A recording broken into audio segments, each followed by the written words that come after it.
Hi guys, welcome to another episode of Forager Japan. This time we're not up in the mountains or hills, but I went to the beach in the Miura Peninsula. Along the beach, it's a lot of fun to comb the beach looking for different types of foliage and wildlife. Here I went to Miura Beach at low tide during the summertime, and I found a lot of this red porphyria type of algae that I'm not really familiar with what type of species this is. I know it's a rhodophydia, or like a red algae, that they use as they boil it down in Japan as a emulsifier or a thickener. There's a carrageenan in it, so it makes things thick. They use it for jellies or sweets instead of the starch. There was a lot of it here, and I didn't really collect much of it all. Maybe I'll come down again with a friend who knows more about nori or seaweed to ask him about it. These are a couple of hermit crabs that are all over the shore that are fun to play with. Once they get back into the water, they just take off.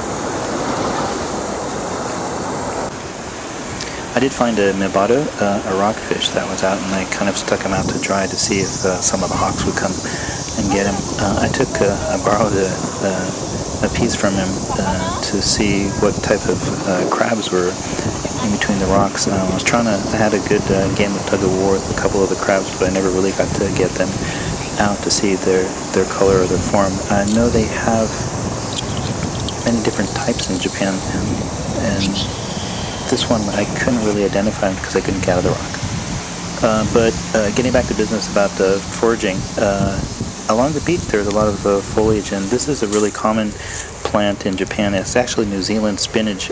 In Japanese it's called sudana. It's a tarragona plant which lives on the beach, on the ground, low to the ground, and it's you can identify it really well because it has a triangular shaped leaf, and the stalk is strong. This in the springtime it's really tender, and you can use it as spinach or in a salad. But in the summertime it's already starting to flower, so the stalk gets a little tough. You can use it as in a salad or a salad. I tend to boil it down because the stalk is kind of tough. It's kind of like a Malabar spinach, and this one here, you can see the stalk here. So if you soak it in water like overnight, it tends to rejuvenate the plant here.